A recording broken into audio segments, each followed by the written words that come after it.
Assalamualaikum warahmatullahi wabarakatuh. Perkenalkan, nama saya Husnul Latima Rahman dengan NIM 230404502020, kelas A Prodi Bimbingan dan Konseling Universitas Negeri Makassar. Yang terhormat selaku dosen pengampu Bapak Ahmad Harun SPD MPD dan Ibu Kowian Fitri SPD MPD. Di sini saya akan memaparkan materi video pembelajaran tentang perlunya bimbingan dan konseling dalam pendidikan. Baik, yang pertama yaitu peranan bimbingan dan konseling dalam pendidikan.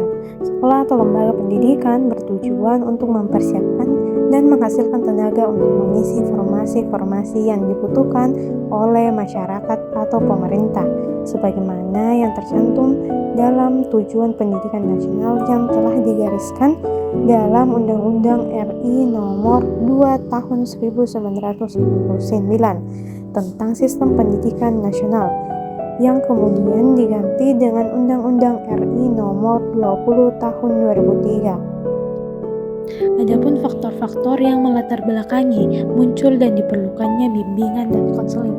Yang pertama yaitu latar belakang psikologis. Latar belakang psikologis dalam mereka memberikan pemahaman tentang tingkah laku individu yang menjadi sasaran atau klien.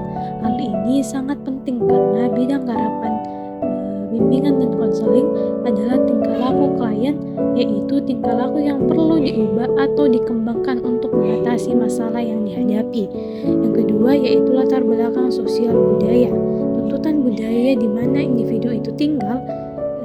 Tuntutan budaya itu dilakukan agar segala dampak dapat difilter oleh individu tersebut secara otomatis, serta individu diharapkan dapat menyesuaikan tingkah lakunya sesuai dengan budaya yang sudah ada agar dapat diterima dengan baik oleh lingkungan tersebut.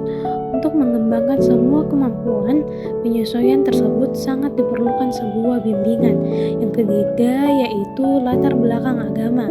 Sangat diperlukan sekali bimbingan terhadap setiap tantangan dimensi spiritualitas individu seperti moral, budaya, dan penyakit hati. Bimbingan dalam hal ini diperuntukkan agar setiap individu mampu memandang setiap tantangan ke arah positif, bukan malah terjerumus ke arah negatif, sehingga kehidupan dapat dijalani sesuai dengan kaidah-kaidah agama. Yang keempat yaitu latar belakang pendidikan.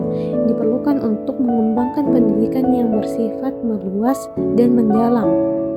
Meninggi artinya membantu membimbing individu memilih jenjang pendidikan yang lebih tepat, karena semakin bertambahnya kesempatan dan kemungkinan untuk mencapai tingkat pendidikan yang lebih tinggi, serta sangat diperlukan untuk membuat individu lebih mandiri dan berkembang secara optimal dalam berbagai bimbingan seperti bimbingan pribadi, sosial, belajar, dan bimbingan karir. Yang kelima yaitu latar belakang perkembangan iptek.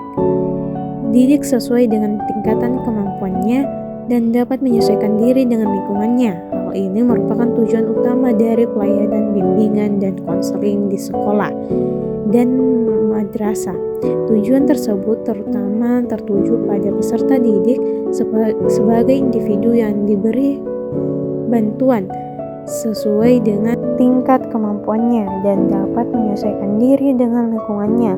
Hal ini merupakan tujuan utama dari pelayanan bimbingan dan konseling di sekolah dan madrasah.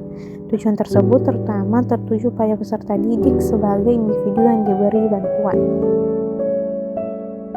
Selanjutnya, tujuan bimbingan dan konseling dalam pendidikan. Adapun tujuan yang ingin dicapai dalam penyelenggaraan bimbingan dan konseling di sekolah atau madrasah adalah tercapainya tingkat perkembangan yang optimal oleh setiap individu atau peserta didik sesuai dengan tingkatan kemampuannya dan dapat menyesuaikan dirinya dengan lingkungannya. Hal ini merupakan tujuan utama dari pelayanan bimbingan dan konseling di sekolah dan madrasah.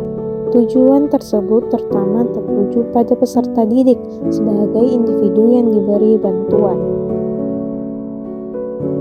Selanjutnya materi terakhir yaitu fungsi bimbingan dan konseling dalam dunia pendidikan.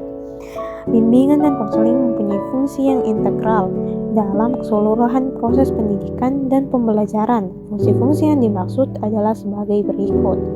Yang pertama, fungsi pemahaman adalah fungsi bimbingan dan konseling yang akan menghasilkan pemahaman tentang sesuatu oleh pihak-pihak tertentu sesuai dengan keperluan pengembangan peserta didik. Yang kedua yaitu fungsi pencegahan adalah mendorong perbaikan lingkungan yang kalau dibiarkan akan berdampak negatif terhadap individu yang bersangkutan, mendorong perbaikan kondisi diri pribadi siswa. Yang ketiga yaitu fungsi pencegahan. Masalah pada dasarnya dilaksanakan secara perorangan, sebab setiap masalah adalah unik. Masalah-masalah yang dihadapi oleh individu yang berbeda tidak boleh disamaratakan. Dengan demikian, penanganannya pun harus secara unik disesuaikan dengan kondisi masing-masing. Yang keempat yaitu fungsi pemeliharaan dan pengembangan. Fungsi pemeliharaan berarti memelihara segala sesuatu yang baik yang ada di diri individu. Baik hal itu merupakan pembawaan maupun hasil perkembangan yang telah dicapai selama ini.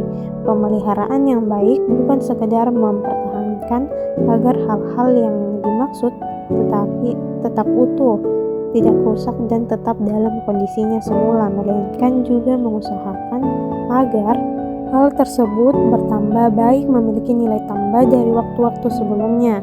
Pemeliharaannya memperkembangkan. Baik, itulah yang bisa saya jelaskan. Kurang lebihnya mohon dimaafkan. Wassalamualaikum warahmatullahi wabarakatuh.